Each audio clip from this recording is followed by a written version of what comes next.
Hi, boys and girls. This is Ms. Kathy. I'm so happy you've joined me today for another story just for you. Have you ever been asked to be in a wedding? Maybe someone wanted you to be a junior bridesmaid or an usher. Maybe they wanted you to light the candles or spread flower petals.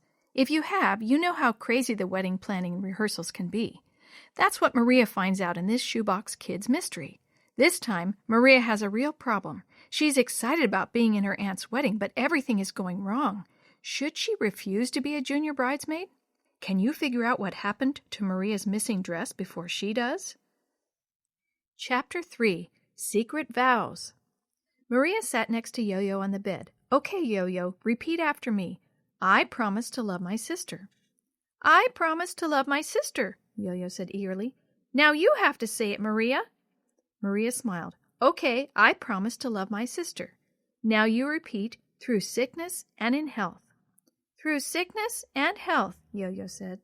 Maria thought hard for a minute, but she thought she remembered most of what ministers had the bride and groom say. For richer or poorer. Yo-Yo frowned. What's that mean? Maria scratched her head. I guess it means that even if you don't have enough money to buy groceries with, you still love each other.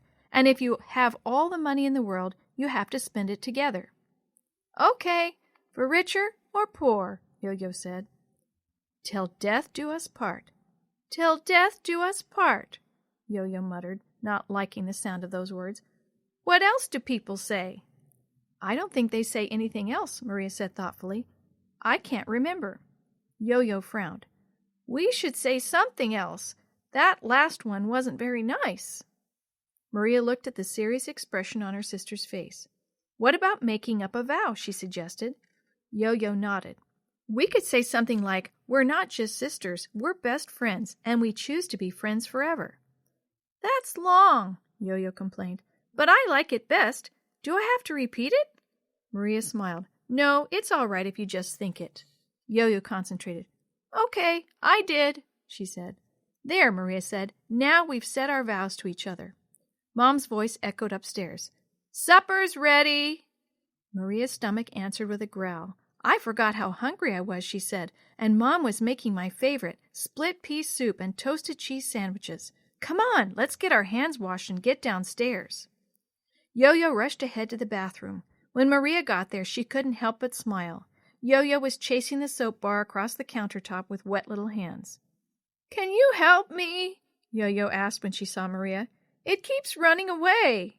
Maria stuck one finger on the soap bar and held it until Yo-Yo could get her little fingers around it. When Maria finished washing her hands, Yo-Yo handed her the towel. Thank you, Yo-Yo, Maria said. That was very nice of you. Yo-Yo grinned. I like doing nice things for you because you're my favorite sister, she said proudly. She's your only sister, a voice said from the doorway. Yo-Yo whipped around. Maria glanced in the mirror and caught Chris laughing at them. What are you two talking about? Chris asked curiously. Chris hates it when someone has a secret he doesn't know, Maria thought. Well, too bad for him. He's not part of our secret vow. She knew her brother well enough to know that he would start teasing them to find out.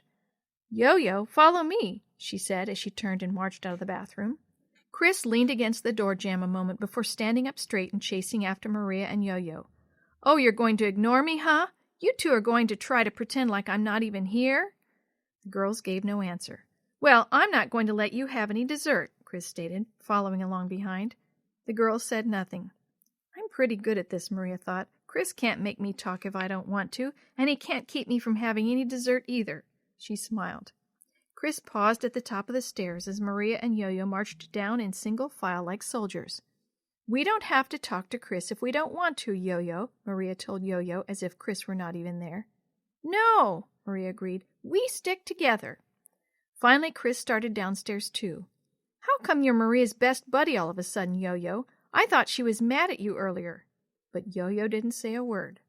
Maria sat down in her place at the dinner table, and Yo-Yo climbed into her chair. Yo-Yo had just gotten her very own grown-up chair, but she had to sit on her legs. Chris came in and sat down with a frown on his face. He must be thinking of new ways to tease us, Maria thought, keeping her smile to herself. She glanced across the table at Chris, but he was ignoring her just like she was ignoring him. Mr. Vargas asked everyone to hold hands while he asked the blessing. After the blessing was over, he dipped some soup for Yo-Yo. Maria held out her bowl, and Dad dipped some soup for her, too. She reached for the same toasted cheese sandwich that Chris wanted, but she let him have it, and she took another one. That seemed to confuse Chris even more. How could Maria be ignoring him and be nice to him at the same time? The look on his face made Maria smile. "Who is making the wedding cake for Angie and Ben?" Mr. Vargas asked. "Mrs. Wallace," Mrs. Vargas replied. Surprised, Maria looked up. "Is Jenny going to be at the wedding since her mom is baking the cake?" "Why, I don't know, Maria," Mrs. Vargas said. Maria wasn't sure if she wanted Jenny to be at the wedding or not. "After all, I'm going to look out of place. That is, if I decide to go to the wedding. I may not get to be a junior bridesmaid after all," she thought. "Sammy is going to be at the wedding," Chris announced. "He told me today at school." Maria's spoonful of soup accidentally went down the wrong pipe. What? She choked. "Why is Sammy going?" Chris grinned. "Because his Uncle Locke is going to be taking wedding pictures." "Oh, no," Maria thought. "I just can't look funny in the wedding with all the shoebox kids there. What am I going to do?" "What's the matter, Maria?" Mrs. Vargas asked. "You look pale. Are you sick?" Maria shook her head. She wasn't sick, not really sick anyway, but she wasn't very happy either. "Mom just doesn't understand," Maria decided. "All I ever wanted to do was wear a long, pretty dress with lace and ruffles. I wanted to look as beautiful as the bridesmaids with their long dresses that touch the floor and make them look like princesses. Instead, my dress will only come to my knees." Suddenly, supper didn't taste so good. "I won't even look like I'm at the right wedding," Maria thought.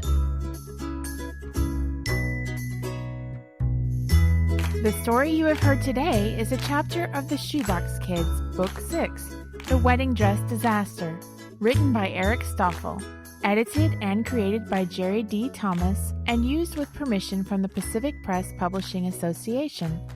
If you're interested in any other books published by the Seventh-day Adventist Church, please visit AdventistBookCenter.com or call 1-800-765-6955.